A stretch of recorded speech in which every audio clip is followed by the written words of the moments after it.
Hi, it's Mark Hosky with Control Engineering. I'm here with Frank Lamb. Frank, would you like to introduce yourself for a minute?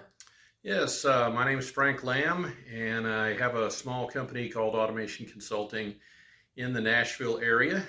I mostly do PLC training, consulting, and some systems integration.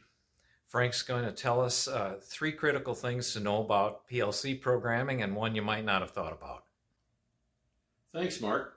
To start with, one thing that people don't consider often is that there are 5 different PLC programming languages. And most people are familiar, of course, with ladder logic here in the United States, but it is important to choose the language that is appropriate for the task.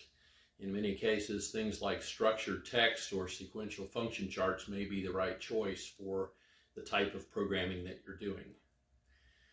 Also, being brand appropriate, different brands of PLCs lend themselves to different languages. So in particular, instruction list is not very common for American PLCs, but in Europe, many of the programmers actually start using something called statement list. And so learning that might be important even in maintaining equipment here in the United States.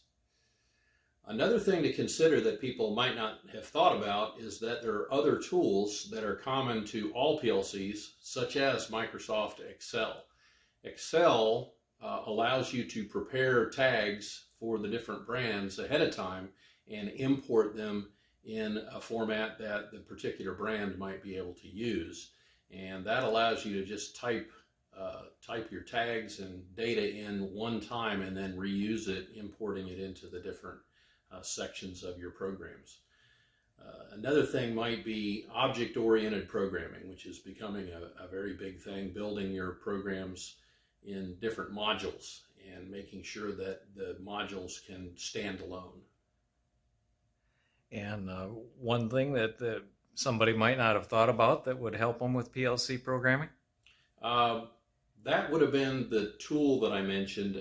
Use tools outside of the program itself, such as Excel, and you can usually import your tags as comma delimited formats or XML. Great. Thank you, Frank. And you have some resources available for those interested in learning more about programming. I do. I do teach live classes around the country, but I also have an online forum called the Automation Academy and the Automation Primer, automationprimer.com. Great. Thanks so much. Thank you, Mark.